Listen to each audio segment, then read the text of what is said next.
it's no secret that the Georgia Bulldogs are the team with the highest expectations coming into this season. And with those expectations comes expectations from your fans and analysts to perform. And as good as Georgia's been this year, they find a way to win every game, which, you can only beat the team that's put in front of you. But a lot of people are a little bit concerned. We'll go ahead and say concerned for this Georgia team. And I know, speaking for myself, this offense is really vanilla, and one of the biggest problems is I'm not sure if Georgia is utilizing the weapons the way that they should. Georgia has a plethora of playmakers at receiver and, of course, tight end. In my opinion, Darnell Washington is the most underrated player in college football. He's just getting outshined by Brock Bowers, but I think this Georgia offensive coordinator needs to figure out a way to utilize these playmakers and get them the ball. But you're the Georgia fan between the two of us, and I know you have had a lot to say so far this season. So, we'll just go ahead and start on the offense. Offensively for this Georgia team, what are the red flags? Yeah, you pretty much hit it spot on with not utilizing the playmakers on the offensive end, but that's always been something that Kirby Smart has seemed to have struggled with. Even go back to, when he first arrived at 2016, going on 2018 when he had Justin Fields and Jake Fromm, that whole situation and not utilizing the talent he had on that team. You look at 2019. I mean, you could just look at any year individually, and a lot of things will pop up, and you'll be like, why is Kirby Smart doing this? Why is Georgia not using this guy or this guy? And last year, they kind of got away with it. It wasn't like Georgia's offense last year was anything different than this year's offense. But, Georgia was able to kind of get away with it last year just because they had a generational defense, and no one can argue that. That Georgia defense last year, I don't know if I'm ever going to see a defense that good from UGA ever again. I mean, that was just such a good, solid defense with veteran players and elite talent across the board that there really wasn't much pressure on the offense to honestly perform and score in the 40s and 50s. Usually you look at all the national championship teams before them. Those teams had good defenses, but I mean, they weren't good enough to the point where the offenses could put up 20, 30 points and they'd win every game. So getting into the main issue with this Georgia team this year, we know that the offense has struggled. It's very vanilla still. So what really is the reasoning behind that? And one thing that comes to mind that I do want to talk about first off is some people are trying to use the excuse of that this offense is young. Let me just stop you right there if you think that in any way, shape, or form. Let's go through the list here. Stetson Bennett has been at UGA since the TV was invented. He's been there forever. Both running backs, Kenny McIntosh and Kendall Milton, have been there 3 years. Marcus Rosemy-Jack Saint's been there a year. A.D. Mitchell has been there for a year and started. Ladd McConkey's been there for a year. Brock Bowers has been there for a year. There's so much experience along the skill position players. And then you look at the offensive line. There's not a single freshman starting for us on the offensive line. So it's not an experience issue or a young issue. But, you look at the offense. Look at the Missouri game, the Kent State game. Stetson Bennett. First of all, Stetson Bennett hasn't thrown a touchdown pass since week 3. And I'm not bashing him in any way. I'm just calling it how it is. I'm just kind of going off stats right now. But you look at those games, he's had a lot of yards in those games, but all those yards have been coming off 5-yard hitch passes and screens to Brock Bowers and little swing routes to the running backs. I mean, there's very rarely any plays that Stetson Bennett has had in the past couple of weeks where he's thrown it more than 15 yards down the field. And that is the main concern I think Georgia has moving forward. Even last year, I think Georgia did a pretty good job, or at least attempting to at least try to take some shots over the top. They weren't a team that was lighting it up 15 yards down the field, more times than not. But the last 2 games have just really reminded me of the 2018-2019 Georgia offenses with Jake Fromm.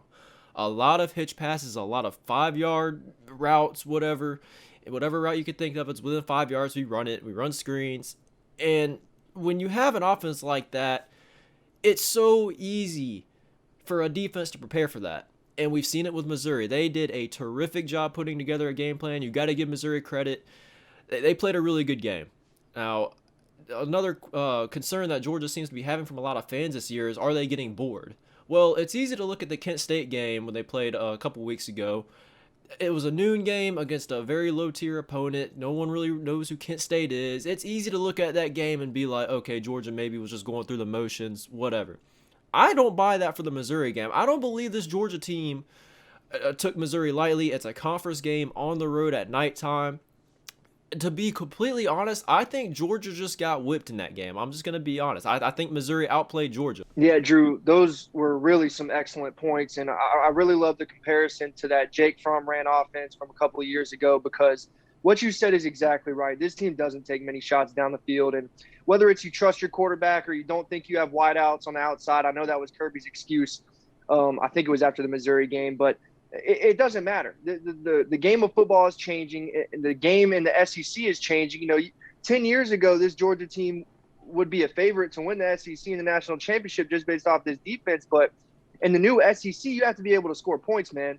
And also, like you said, this offense is very vanilla, and it's been vanilla since Kirby Smart came. And, you expect to see wrinkles and different things added in over the years, which you haven't really seen. And, I think part of it's because they haven't had that quarterback that they trust 100% to, be able to open that playbook. And you can run a vanilla offense, and a defense can know what you're going to do or can know what you're about to do.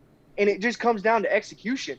And Kirby Smart can think, okay, you know what's coming, but stop it. Stop my 5-star lineman from getting pushed. Stop Brock Bowers from getting pushed and getting to the second level. Stop my running back from making the right read and busting it for 60. But, this year we haven't really seen that. We haven't really seen Georgia executing to the level that they can. And I know you and me behind closed doors have talked about Georgia's O-line coach and, how their O-line has caused the offense to take a step back. And also these running backs. I mean, you see DeAndre Swift and Todd Gurley and all these amazing running backs that have come through UGA the past couple of years. If they ever got past the second level into the defensive backfield, they were taking that ball to the crib. These running backs aren't doing that this year. They're dancing in the backfield, and it's like I don't see that explosive playmaker for UGA other than Brock Bowers. And, that transitions into me talking about these tight ends. I love Brock Bowers. If you're a coach and you got a Brock Bowers, you give him the ball. That's why Kirby Smart isn't getting, a bunch of praise for me for finding ways to get him the ball on fly sweeps or screens, because any coach in their right mind would be getting him the ball as many times as they can. My issues in the tight end group arise with Darnell Washington. I mean, we see this guy dominating in the run game. He is dominating defensive end, dominating middle linebackers. And then you can line him up in a split set or, have him flexed out in the slot, and he'll go run a route on a safety and catch it over top of him. And, I mean, all these Georgia fans know what I'm talking about. You'll see these DBs coming to try and lay Darnell Washington out, and they'll just bounce off of him. Like, you got to – and there's other guys too. I don't know names as much, but number 8 for you guys. He lined up in the slot, made a bunch of big-time plays, was getting open in one-on-ones, which is what you want if you're a UGA offensive coordinator or if you're Stetson Bennett. You want your guys to be able to win one-on-ones, because if I'm a defensive coordinator playing Georgia, I am – 8 guys in the box, stopping the run, committing to the run, one high safety. Beat me with your receivers. You have to show me you can put up points and beat me over top. And, you have to have guys that can win one-on-ones in order to be able to do that. So there's a bunch of problems with this UGA team, but, I think it all starts schematically. I know for a fact they have the weapons and the talent level to be the best team in college football, but this isn't what we're used to seeing from this UGA team at all. Yeah, and I'm glad you mentioned about how you were saying that Kirby Smart's plan really is, that the teams that Georgia plays, they know what's coming. And Kirby Smart knows that these teams know what's coming. It's just Kirby's pretty much telling these teams, are you going to be able to stop my, deal with my linemen all game long? And you look at that Missouri game, prime example. The first half, Missouri was whipping Georgia, absolutely dominating them. And Georgia then, obviously came out in the second half and outscored Missouri 20-6 and looked like Georgia football. I mean, they were dominating up front. They were doing whatever they wanted on offense. So, I'm looking into the film and I'm looking, okay, what is Georgia doing differently? Did they come out and do anything differently? And to be honest, I didn't see anything much different. What it was is straight. Missouri just doesn't have the depth to keep up and put sub guys in on defense. All it was Missouri just getting tired at the end of the game. That's when you saw those linemen and the talent really show for Georgia. That's what Georgia tries to do. They're playing, they will win a lot of games just off talent alone. That's what they do. That's exactly what they did in the Missouri game. That's what they did in the Kent State game. Georgia was getting shut out, honestly, in the first half of both of those games. They're really just not dominating like they're supposed to. But the second half will come around. Those teams are playing that just don't have the talent and the depth, down the line. They're just getting whipped in the second half. The point is, when I say all that, Georgia can't do that. against Tennessee. They can't do that against Kentucky. They can't do that against Florida. They can't do that against Mississippi State, because those are teams that are capable of having just enough guys in that team to have enough depth to sub in and really match this Georgia offensive line and them trying to run the ball all 4 quarters. And another thing, the defense. Some people are putting the blame on the defense, saying the defense isn't playing well. Well, look at how much they lost from last year. A generational defense. Our inside linebacker group was gutted. All of them are gone. We have a lot of new guys up front. We have true freshmen playing in the secondary. I mean, the defense has played great this year to me. We've only given up 4 touchdowns this year, and 2 of them, I believe, are directly off offensive turnovers. There is no way you can blame the defense for this. I mean, the Missouri game, they forced 4 field goals. Multiple times, Missouri was getting the ball either on our 40 or close to midfield. And if you give them the ball at that field position and they go and kick a field goal, I think your defense did your job. I mean, I don't know what people really expect from the defense. Georgia's issues, it got to be scheme. And people are complaining about personnel amongst the receivers and saying the receivers are not good. Well, that's bullshit. There is no way we're getting all these 4- and 5-star receivers, and none of them can win one-on-ones. I'm not buying that at all. That is impossible. Alabama has a bunch of 4- and 5-star receivers that are breaking away and wow people every single year. Clemson gets some good receivers. I mean, Ohio State gets great receivers. Those guys are 4- and 5-stars. Well, what's the difference between Georgia and Ohio State? They run 2 different offenses. Ohio State spreads the ball. They have a quarterback, again, a 5-star, which Georgia has plenty of 4 or 5-star quarterbacks on the team. But of course, we're rolling with the most experienced. I'm not going to get into all that. I don't think Stetson Bennett shouldn't be starting, but I'm just calling it how it is. They have elite players. They put in the players to run a grown-up offense. Georgia has the ability to do that. It's just as simple as they're not doing it, and I don't know why. Yeah, and going into this video, of course, you and me had so many things we wanted to say, and when you start recording, you're not everything you wanted to say is going to be said, but I did want to get this across before we ended the video.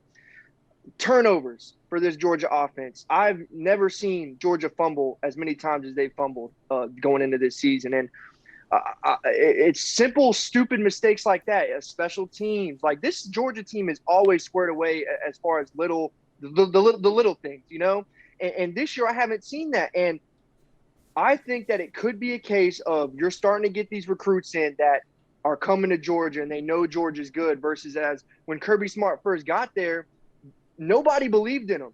Those players had to buy into that program and work to get the respect that they have earned now. For these young guys to come in, I'm not saying that they're prima donnas, but easy for that to happen. You know what I'm saying? They don't know the struggle that the older guys had to go through, or that the previous classes had to go through when Kirby Smart just got there. They're kind of expecting that this is just how it is. This is just how it goes at Georgia now. But when you look at a team like Alabama and a coach like Kirby Smart, Nick Saban, what makes him so amazing is he somehow convinces his teams that they suck every year. You know what I'm saying? Yeah. And I think Georgia doesn't think they suck. I think that they're great. And I think that that's one of the biggest things. Of course, we always talk about culture. And I'm not saying that the culture for Georgia is deteriorating, but I'm saying maybe they do have some of those prima donna guys, or guys that just don't understand what it took for Georgia to get where they're at today. 100%. It's, a lot of new guys are playing for Georgia this year, right? But here's the thing. It's a lot of those new guys are on the defensive end. It's not a defensive issue with this team. At least I don't think so. Has the defense played great this year? No. They've had their moments where they've had some misassignments. They obviously just aren't the same defense that they were last year. But a lot of it's coming from the experienced players on the offensive end. I think part of it is because they're not getting convinced that they can be beat. Kind of going off what you're saying, and it made complete sense of what you're saying. Their offense, you have experience. Those guys were there when they won the national title last year. All of them pretty much played, so they think they're untouchable. And then they go in these games. I don't know, it could be an effort thing along with a scheme thing, and that's really where you're getting all your offensive issues from. But the point is, everything you said is 100% correct. It could very well be an effort thing, and it's just so hard to tell because, you're not in the locker room every day. We don't know these guys personally. We know they're great players, but, there's more to football than just having great, athleticism. There's so 100%. much mental. It's 90% mental. I was a college player myself. I'm sorry to cut you off, but during COVID, we had our fall camp, and I wasn't playing, because of quarantine and this other stuff. And when I got back onto the field after not being on the field for 3 weeks and my teammates have been in fully padded practices, I played like shit. And it was all because of the mental thing, man. And that's why when I talk about football and I talk about athletes now, I put such a big emphasis on the mental game, because it's 90% up here, man, especially when you're playing in the SEC where talent is basically, it's flatline. Mm-hmm. And the last thing I kind of want to cover here is, are we saying Georgia is going to fall off the cliff of the earth? Do we think Georgia is falling apart? No, that is not what we're saying. I don't want people saying that Georgia's just completely lost it and they're not a good team. We're just saying they have problems that can be solved, but there's really no true answer to how they're going to get solved. Because we just don't really know what's going on, nor does really anybody else. We know it's an offensive issue, but what within the offense is causing it? That's what we're trying to figure out, and trying to solve for this puzzle that we're just, I don't know. And Georgia plays Auburn this week, 29-point favorites. Do I think Georgia's going to cover? We're going to do a preview and prediction on this, but I just kind of wanted to bring this up because how weird I think this line is. The weirdest thing about this game, yes, Georgia's favored by 29 points. I don't know who can confidently pick that. This line started off at 24 and has moved all the way up to 29. So what that's telling you is people are watching these last two games, but for some reason, they are hammered in that Georgia's going to turn it around this year. These people must know something that I don't. As a Georgia fan, as a diehard Georgia fan, I don't know how I can look at these past couple weeks and then look at this Auburn game and be like, yeah, Georgia's going to come back and play like they were earlier this year. They absolutely could. Georgia's absolutely 29 points better than Auburn. But until I see that same Georgia team from Oregon, the Oregon game, from the South Carolina game, I don't know if I could pick Georgia on another spread this year. I really don't. So this week's going to be huge implications, I think, for where this Georgia team's heading. They could either bounce back and get people's trust back and prove to others that they were just in a slump, or they can come out and perform, pretty poorly again this week. And I think it's almost going to be safe to assume that Georgia's might not be as great this year. We'll do a preview and prediction on that game. I'm not going to get talking into it, but if you enjoyed this video, please leave a thumbs up and let us know down below in the comment section what you think is up with this Georgia team. What are some things you think they can do differently to maybe get them out of this slump? Just let us know all that stuff. We do really appreciate your guys' support, seriously, especially on our last video. A lot of you guys commented saying how you love the show and everything, and we absolutely appreciate that. We could not do this without you guys, and we're just so appreciative to have you guys watching. But we are live streaming this week. Again, I don't know what week, or we're live streaming this week, and I don't know what game we're going to be doing, but we'll let you know probably either tomorrow's video or whatever. Anyways, please like, subscribe. We'll see you guys in the next video.